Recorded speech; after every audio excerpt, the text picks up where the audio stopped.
ఓం మహాగణాధిపతయే నమః. ఓం గురుభ్యో నమః. ఓం శ్రీమాత్రే నమః. పరమేశ్వర స్వరూపమైనటువంటి జ్యోతిష, వాస్తు మరియు ఇతర అనేకమైనటువంటి శాస్త్రములను మనకు అందించినటువంటి మహర్షులకి నమస్కారం. హయగ్రీవ హయగ్రీవ హయగ్రీవేతి యో వదేత్ తస్య నిస్సరతే వాణి జహ్నుకన్యా ప్రవాహవత్. అరుణాం కరుణాతరంగితాక్షీం ధృతపాశాంకుశపుష్పబాణచాపాం అనిమాదిభిరావృతాం మయూకైః అహమిత్యేవ విభావయే భవానీం. శ్రీమాత్రే నమః. ప్రేక్షకులకి ఆ లలితాంబిక అమ్మవారి యొక్క అనుగ్రహం పరిపూర్ణంగా కలగాలని మనస్ఫూర్తిగా కోరుకుంటూ మనం ఈరోజు చెప్పుకోబోయేటువంటి గ్రహ సంబంధించినటువంటి విషయాలు ఏమిటి అని చెప్పి చూసుకున్నట్లయితే, మనకి ఫిబ్రవరి 6వ తేదీ నుంచి జూన్ 2వ తేదీ వరకు కుజుని యొక్క సంచారం. ప్రత్యేకంగా కుజుడు ఫిబ్రవరి 6 నుంచి దాదాపుగా 40 రోజులు, అంటే మార్చి 16వ తేదీ వరకు ఉచ్చస్థితిలో ఉంటాడు.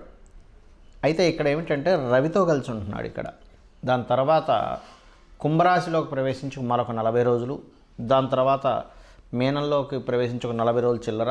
ఇలా మొత్తం మీద జూన్ 2వ తేదీ వరకు ఒక 40 రోజులు మకరంలో ఉచ్చస్థితిలోని, మరొక 40 రోజులు చిల్లర కుంభంలోని, మరొక 40 రోజులు చిల్లర దాదాపుగా మీనంలో. అంటే ఎందుకంటే అన్ని రాసులు తిరుగుతుంటాడు కదా, ఎందుకు మీరు ప్రత్యేకంగా కుంభంలో మీనంలో దాని గురించి ప్రత్యేకంగా చెప్తున్నారు అంటే, ఎప్పుడైనా ఏదైనా ఒక గ్రహం తను ఉన్న స్థితి నుంచి, తనున్న రాశి నుంచి ఏ రాసుల్లోకి ఎంటర్ అవుతూ ఏ గ్రహాలతో కలుస్తున్నప్పుడు ఎటువంటి పరిస్థితులు వస్తుంటాయి, అది జన్మ జాతక చక్రరీత్యా ఆ యొక్క లగ్నము లేదా రాసుల వారికి ఎటువంటి వస్తాయి, అదేవిధంగా గోచారంలో గ్రహాల యొక్క స్థితి ఎప్పుడైనా విరుద్ధమైనటువంటి 2 గ్రహాలు కలుస్తున్నప్పుడు ఎటువంటి ఫలితాలు వస్తాయనేటువంటిది మనకి మైథుని జ్యోతిష్యము అనేటువంటి దాంట్లో చెప్పబడింది. కాబట్టి ఈ కాంబినేషన్ ఏదైతే ఉందో, ఈ రెండు గ్రహాలు ఈ విరుద్ధమైనటువంటి ఎనర్జీస్ ఎప్పుడైతే కలుస్తాయో ఇవి భౌగోళికంగా ఎటువంటి పరిస్థితులను తెచ్చిపెడతాయనేటువంటిది కూడా ఆఖరిలో చెప్తాను.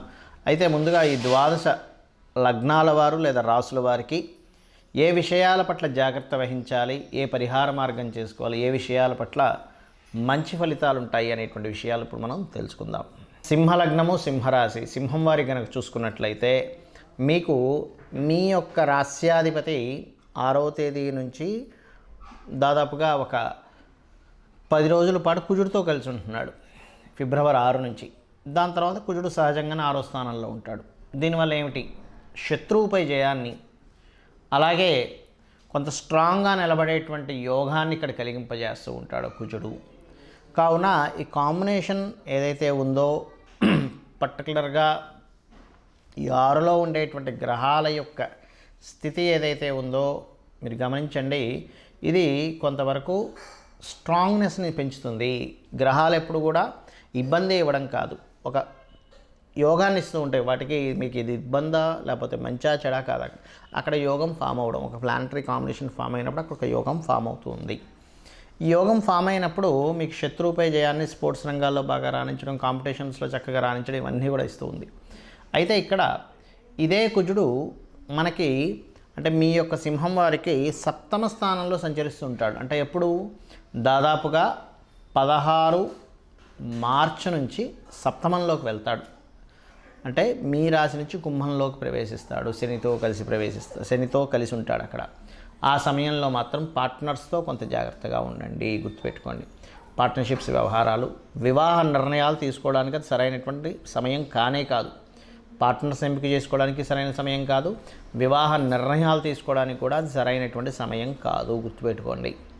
అలాగే ఒక్కొక్కసారి ఏంటంటే మనకు తెలియకుండానే చూడండి, ఒక్కోసారి కొన్ని విషయాలు తొందరపడి పార్ట్నర్స్తో షేర్ చేసుకుంటూ ఉంటాం. ఏదో నాకు ఒకప్పుడు అలా జరిగింది, నువ్వు ఇట్లాంటివి కూడా చేయకండి దయచేసి.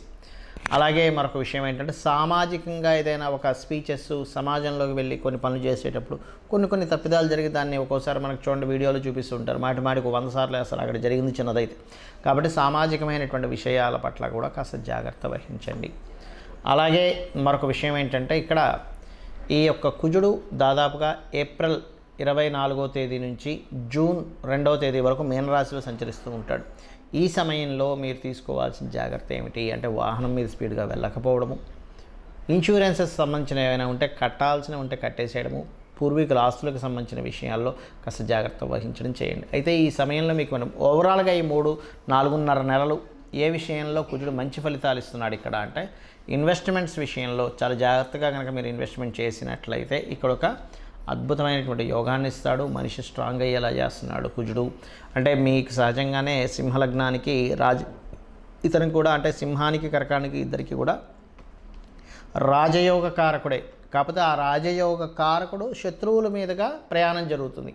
కాబట్టి రాజయోగ కారకుడు శత్రువుల మీదుగా ప్రయాణం జరిగేటప్పుడు ఏమవుతుంటుంది, రాజయోగం కలగాలి కానీ కొంతవరకు ఫైటింగ్ అంటే కొంత స్ట్రెస్ఫుల్గా ప్రయాణం జరుగుతుంటుంది. కాబట్టి ఈ ప్రయాణం ఏదైతే ఉందో ఈ కుజశనులు, రాహువు, రవి వీటి సంబంధంగా వెళ్తూ ఉంటుంది. కాబట్టి మీరు కుజ, శని, రాహువు అదేవిధంగా రవి ఈ 4 గ్రహాల దగ్గర దీపారాధన చేసి గోవుకి క్యారెట్లు, బెల్లము పదార్థాలు లాంటివి కాస్త మీరు దేశీవాళి గోవుకి సమర్పించి, ముఖ్యంగా పెద్దలకి మీరు చేయవలసింది ఏమిటి అంటే స్వయం పాకం ఇవ్వండి. ఇచ్చినట్లయితే అన్ని విధాలా బాగుంటుంది. మరి ఈ కుజ రాహు లేదా కుజ శని, కుజుడు ఎగ్జాల్టెడ్ ఈ పొజిషన్స్ వల్ల కలిగేటువంటి ఫలితాలు ఏమిటి?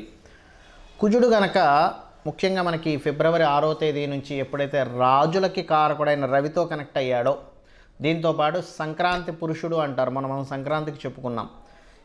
ఆ సంక్రాంతి పురుషుడు యొక్క లక్షణాల్లో కూడా ఏం కనబడింది మనకు అక్కడ? రాజుల మధ్యన యుద్ధము, రాజుల మధ్యన యుద్ధ వాతావరణము. అదేవిధంగా కొన్ని చూడండి మనం చూస్తూ ఉంటాం, కొన్ని గొడవలు జరుగుతున్నాయండి లోకంలో, కొన్ని అల్లర్లు జరుగుతున్నాయి. అంటే ఏమిటి? ఎవరికి కారకుడు? కుజుడు దేనికి కారకుడు? అల్లర్లకి, గొడవలకి, అదేవిధంగా ఇట్లాంటి వాటికి కారకుడు. కాబట్టి ఈ అల్లర్లు, గొడవలు జరగడానికి జూన్ 2వ తేదీ వరకు ఈ కుజుడి యొక్క ప్రయాణం ఏదైతే ఉందో మకరం నుంచి, ముఖ్యంగా మకరంలో ఎంటర్ అయినప్పుడు ఏంటి ఫిబ్రవరి 6 నుంచి కొంచెం మనకి భూకంపం వచ్చింది, మరలా ఇంకోసారి భూకంపం రావడానికి ఛాన్సెస్ ఎక్కువగా ఉంటాయి. బికాజ్ ఆఫ్ భూతత్వ రాశుల్లో 2 ఫైరీ ప్లానెట్స్ జరిగినప్పుడు భూకంపాలు, అగ్ని ప్రమాద సంబంధించిన అంటే ఏంటి, ఎక్కడైనా కొంచెం మనం ఎక్కువగా క్రౌడ్ ఉంది, అక్కడ ఏదైనా అగ్ని ప్రమాదానికి సంబంధించిన జాగ్రత్తలు తీసుకోవాలని అర్థం. మనకి జ్యోతిష్ శాస్త్రంలో ముండెన్ ఆస్ట్రాలజీలు ఇవన్నీ ఎందుకు చెప్తారంటే ఈ యొక్క కండిషన్, ఈ గ్రహాల యొక్క స్థితి ఇలా ఉంది కాబట్టి ఆ ఎనర్జీ ఎక్కువగా ఉంటుంది. గ్రహాలు ఏవైతే 2 గ్రహాలు కలుస్తాయో ఆ ఎనర్జీ ఎక్కువగా ఫామ్ అవుతుంది యూనివర్స్లో. ఎక్కువగా ఫామ్ అయినప్పుడు ఆ ఎనర్జీతో జాగ్రత్తగా ఉండాలి. ఆ ఎనర్జీ మంచి చేస్తుంది, ఇబ్బంది ఉంటుంది.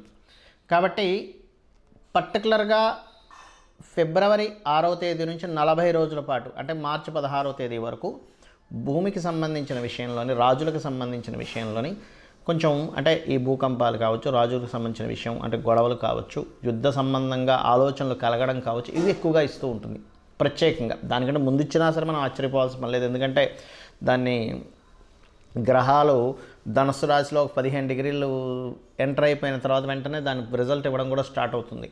కాబట్టి అది అదేవిధంగా మరి ఈ కుంభరాశిలో కూడా కుజుడు ప్రవేశిస్తున్నాడు శని దగ్గరికి. ఇక్కడ కూడా ఏంటంటే శని కుజులు ఇద్దరు కూడా విరుద్ధమైనటువంటి గ్రహ సంబంధం కాబట్టి కొద్దిగా ఈ నిగూఢంగా కొన్ని మనకు చూడండి, మనం ఒక్కోసారి వింటూ ఉంటాం ఏమంటే నిగూఢంగా సంథింగ్ వాళ్ళు ఒక ప్లాన్ చేశారు, అక్కడేదో బయటకు సంబంధించిన కొన్ని దేశాల వాళ్ళు ఇట్లా ప్లాన్ చేసి నిగూఢంగా కొన్ని బ్లాస్ట్లు చేశారు. మనకు చూడండి జల సంబంధించినటువంటి వాటిల్లో బ్లాస్ట్లు చేస్తూ ఉంటారు చూసారా, లేకపోతే ప్రకృతి వైపరీత్యంగా కూడా కొన్ని జల సంబంధమైన ప్రదేశాల్లో కూడా కొన్ని బ్లాస్ట్లు అవ్వడం లాంటివి చూస్తూ ఉంటాం. అది మనకి లావాలు, సముద్ర గర్భంలో లావాలు పొంగడం కావచ్చు, సముద్ర గర్భంలో జరిగేటువంటి కొన్ని, ఎందుకంటే ఇక్కడ కుంభం అనేటువంటిది ఏమిటంటే కుండ, లోతైనటువంటి విషయాలు, జల సంబంధించినటువంటి విషయాలను చెప్తూ ఉంటుంది. అక్కడ కుజుడు ప్రవేశం అవడం వల్ల ఇటువంటి ఫలితాలు వస్తూ ఉంటాయి. అలాగే మీనరాశిలో ఎప్పుడైతే రాహువు కూడా సంచరిస్తుంటాడో అక్కడ బుధుడు ఉన్నాడు. బుధుడు రాహుతో పాటు కుజుడు ఎప్పుడైతే నీచ స్థానంలో ఉండేటువంటి బుధుడితో కుజుడు సంబంధం కలిగిందో కమ్యూనికేషన్ రిలేటెడ్ సంబంధించిన వాటి మీద కూడా దాని ప్రభావం ఉంటుంది. బుధుడు కమ్యూనికేషన్స్ కారకుడు. నీచబడినటువంటి కుజుడితో సంబంధం కలిగింది, రాహుతో సంబంధం కలిగింది.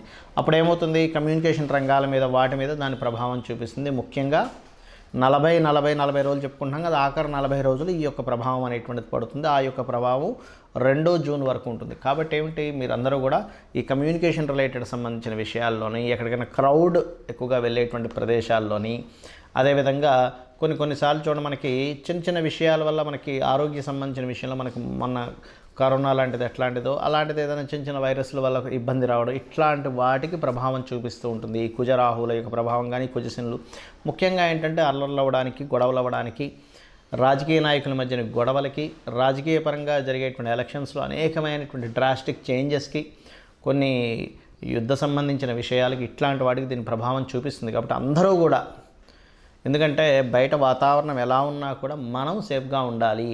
కాబట్టి మీరందరికీ నేను చెప్పేది ఒకటే, చండీ పారాయణం రోజు చేయండి, చండీ రోజు వినండి, చక్కగా చండీకి సంబంధించినటువంటి మనకి ఇంట్లో ప్లే చేయండి. అలా ప్లే చేస్తూ మీ పనులు మీరు చేసుకోండి. ఆటోమేటిక్గా ఆ ఇంట్లో ఆ తరంగాలు ఎప్పుడైతే మన చుట్టూ తిరుగుతూ ఉంటాయో ఇంట్లో ఒక్కరికి కూడా ఎటువంటి హాని కలగకుండా ఉంటుంది. ఒకటి. రెండవది, అమావాస్యలు వచ్చినప్పుడు పెద్దలకి తప్పకుండా మీరు బియ్యము, కూరగాయలు, స్వయం పాకము అంటారు, దాన్ని ఇవ్వండి. వీలైనంత మటుకు గోశాలకు వెళ్ళి గోవులకి క్యారెట్లు, బెల్లం లాంటివి తినిపించండి. ఇవి కనుక చేస్తే ఏమవుతుందంటే బయట జరిగేటువంటి ఏవైతే ఈ గ్రహస్థితి వల్ల జరిగేటువంటి ప్రభావం ఏదైతే ఉందో అది తగ్గుతుంది. ఎందుకంటే ప్రతి మనిషి చేసేటువంటి ధార్మికమైనటువంటి పని వల్ల. రెండవది, మీకు మీ జన్మజాతకంలో ఉన్నటువంటి దోషం ఏదైతే ఉందో అవి యోగంగా మారుతుంది. కాబట్టి ఇవి చేసి మీరు దేశానికి మరియు మీకు కూడా శుభాన్ని కలిగింపజేసుకుంటారని మనస్ఫూర్తిగా కోరుకుంటూ శ్రీమాత్రే నమః.